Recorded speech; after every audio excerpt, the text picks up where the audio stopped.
There is actually a dark side to CCM, Christian contemporary music. We're going to go there in just a minute. Thank you for joining me today. Right ahead, Pastor Bob's Coffee Break.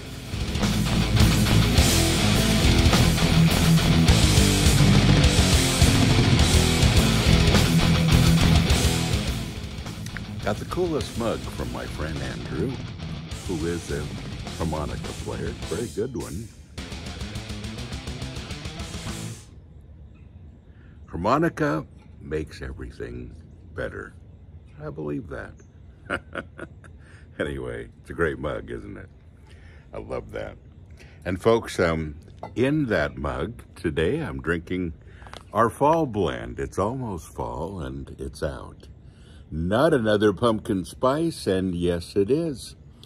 It's the best one, as I always say, and it's a great, great blend. Pumpkin spice. You know it.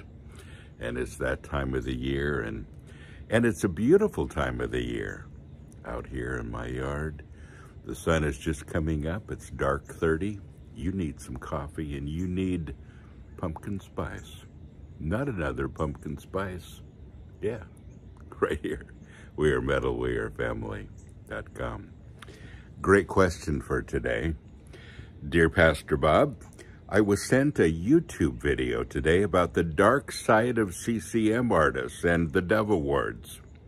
This is not the first time this subject has come up, but I sit here in prayer and studying the Word of God and would appreciate your feedback on listening to music like, and he names a bunch of bands that aren't doing so well spiritually, or some that have kind of walked away, and we won't name them here. But he says there are these and others also, and stepping away, walking away, not living for God anymore, a lot of sin in their lives. I won't go into the details there.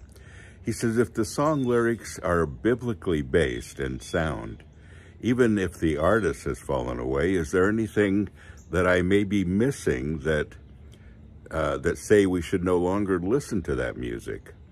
I love all types of music, and the path that CCM seems to continue down for mainstream breaks my heart, and mine too. The music of mainstream CCM tends to be more present in church praise and worship as well, which when AI read through and studied the lyrics concerns for the health of all the churches. How would you address these topics and issues for both the individuals and for churches? Thank you for being a stable and solid follower of the Lord, that I know these questions may be asked and answered with wisdom and understanding, because it is with a heart that truly seeks after God daily. Well, thank you for that. And my heart does seek after God daily, but can I just say that I'm probably on that list too. There are things in my life that aren't perfect, and probably in yours. And it's difficult to know how far to take that lane of thinking. You know what I'm saying? It becomes judgmental after a while. And, you know, I think the way we look at things and the way God looks at things are very different. One of the main characters of the New Testament wrote most of the New Testament, Paul, who used to be Saul, who used to kill Christians. Not so sure we'd let him into our churches today. We have David, you know, David who becomes king, David who kills Uriah, David who has an affair with Bathsheba, David, well, we could go on, and yet he wrote the Psalms. Beautiful, beautiful music at the time, and things expressing his heart, and it's in the Bible, and we study it today. And would he be the one that you'd choose? And there are so many others.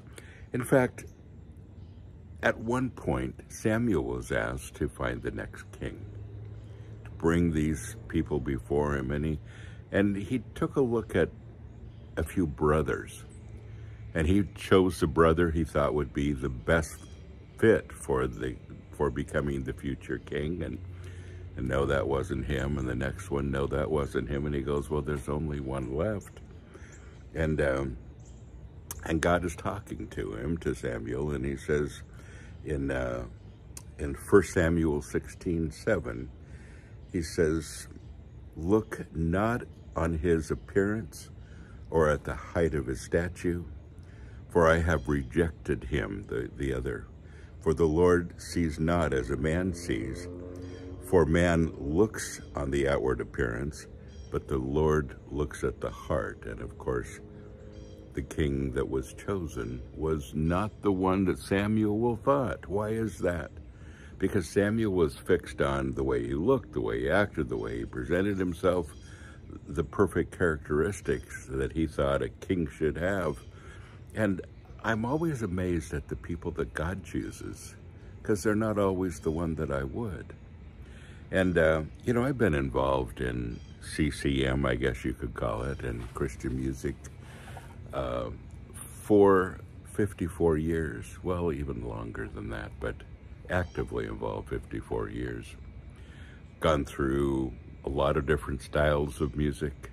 These days, as you know, heavy metal is my love and my people, and I love what we're doing. But you know, getting involved in this and learning about, and I won't say the industry, because I'm hoping we don't have an industry, we have a family.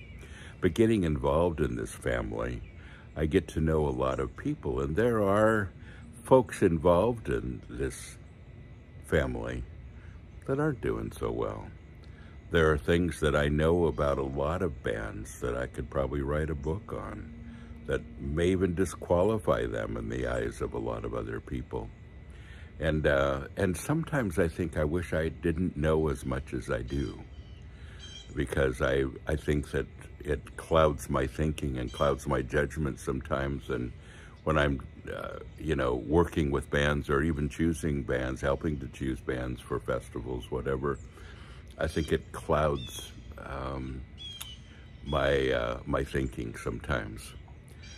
You know, I look for perfection as we present the gospel, and God doesn't. God doesn't look for perfection. He looks for a hungry heart, a righteous man because of God's righteousness, not his own. And he looks for things that I don't necessarily see or look for. Yeah.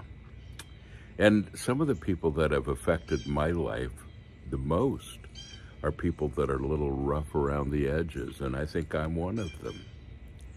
And I love that part. But the cool thing is, who can God use? Do I have to attain some kind of perfection for God to use me?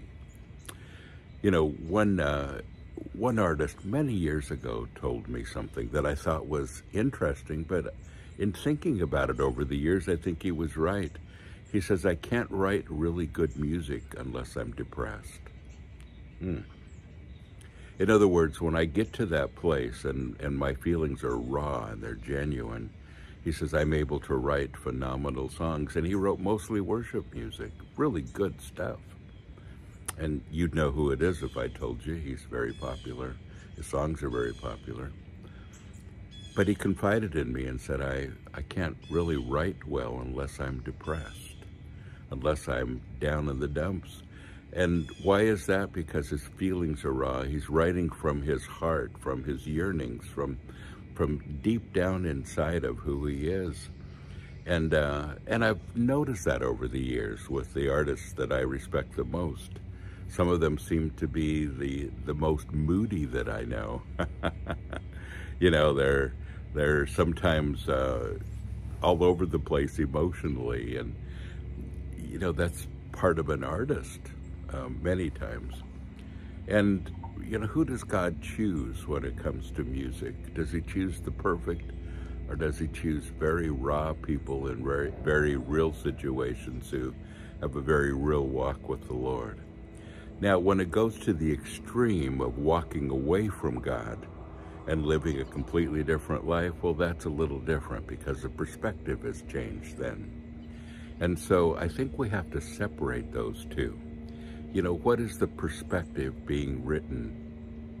You know, what about an artist that his sin is known. Maybe he's done something very grievous and, saddened the people around him. And, do we listen to him still, even if he's repentant and, even if he still has a heart for the Lord? Or do we keep listening, and do we keep following because we know his heart is there to serve the Lord and he made a mistake, but he's getting back up? Or how about the artist who walks away from God and says, I no longer believe in him, and writes from that perspective now? You see, those are two very different things, and we have to differentiate between them. So my rule has always been, I don't listen to music that doesn't represent my lifestyle. That lifestyle can be a lot of things. And it doesn't mean that every song I listen to is a Christian song, but it means that it's not offensive, it's not contrary to my lifestyle and who I am as a Christian. All that is important. And so, folks, I think that's the bottom line, and that's the question we ought to ask ourselves when we're looking at music. And instead of just wiping a band out because there's some sin in the camp, look at their hearts. What are they doing with it? There's sin in your camp and mine too. But what do we do with it? And how do we handle what we've failed at in light of our faith? And that's important. Have we repented? Have we turned? And are we trying to walk the other direction? Folks, don't forget, you are blessed. So go and be a blessing.